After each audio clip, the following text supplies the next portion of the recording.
Bon, je vais être remercie Olivier de m'avoir associé à cet événement. Mais je trouve assez curieux de la part d'Olivier d'associer l'intelligence artificielle à l'œuvre de Jean-Métellus. Mais tout à l'heure, je pense que c'est une porte d'entrée intéressante, d'autant plus que l'intelligence artificielle, c'est-à-dire relève des mutations du monde, ce qu'on avait tenté de faire il y a l'année dernière, et une pensée spéciale justement à Anne-Marie qui était à l'initiative, qui était au courant de cette initiative, de réfléchir sur l'œuvre de Jean-Métellus et les mutations du monde. C'était au cours d'une journée d'études, comprendre le monde et la mondialité. Alors, c'était de s'interroger sur la qualité de la réception de l'œuvre de Jean-Métellus et de comprendre et comment cette œuvre pourrait s'inscrire dans les mutations du monde.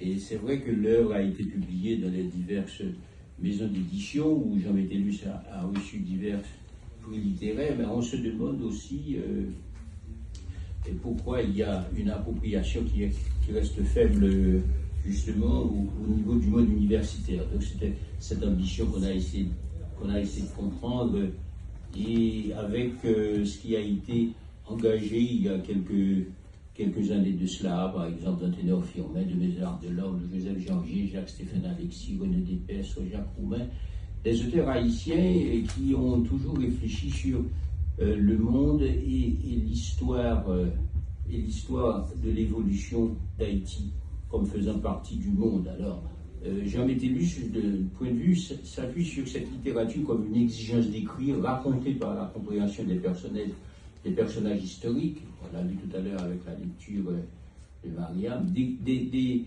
personnages qui sont souvent déconstruits pour des raisons idéologiques, à souhait par l'historien, pressé de procéder par des pics d'effacement et à rendre obsolescentes et stériles des pans entiers de l'histoire. Alors l'ordre mondial, on a essayé de réfléchir là-dessus, et très rapidement, avec notamment, je remercie les contributions de Sylvestre Clancier, qui était là tout à l'heure en train de réfléchir sur justement le temps et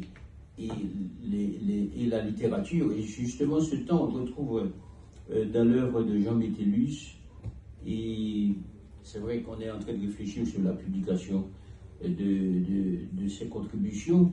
L'émergence d'une œuvre monde, Jean-Métellus, apparu au début des années 60, c'est Claude Mouchard qui avait tenté de présenter une communication là-dessus en nous montrant comment cette œuvre s'inscrit par tâtonnement dans ce qui existait à Paris.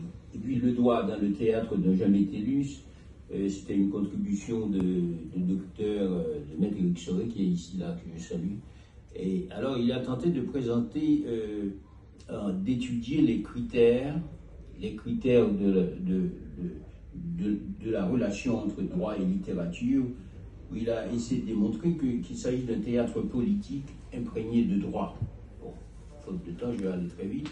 Et puis ensuite, il y a eu aussi la contribution toujours d'Étienne Dorismond sur l'hospitalité, un thème soulevé par Deleuze, Derrida et Dorismond, philosophe haïtien, qui a tenté de réfléchir sur la politesse. La politesse, c'est-à-dire eh bien, d'être comprise et pensée comme un objet de règles. Alors, Dorismond a bien vu que la politesse constitue le fond de la disponibilité. Et puis, il y a aussi une réflexion qui a été apportée par Dr Véronique Lefebvre Desnorettes, psychiatre de la personne âgée et chercheur, co-directeur du département de recherche éthique et biomédicale au Collège des Bernardins.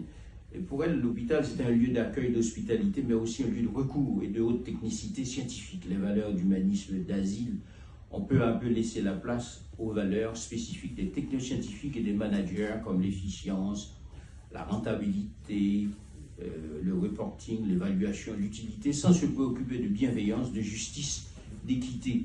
Et puis il y a eu aussi Françoise Nodillon qui réfléchissait à travers l'œuvre notamment de la famille Vortex, à travers le langage, comment cette langue chantée, déclamée et poétique de Jean-Métellus renvoie aussi à la résonance intentable de ses voix nègres, de ses voix rebelles et voix fraternelles. Et puis j'ai essayé à travers l'œuvre de Jean-Métellus de saisir la pensée politique, notamment à travers la gratitude et la reconnaissance. Donc, c'était une démarche qui avait anticipé, j'ai envie de dire quelque part, la préoccupation d'Olivier de voir les relations, en tout cas en termes de réflexion entre l'œuvre de Jean Vétellus et l'intelligence artificielle. Ces contributions seront disponibles, je pense, d'ici l'année prochaine. Merci beaucoup.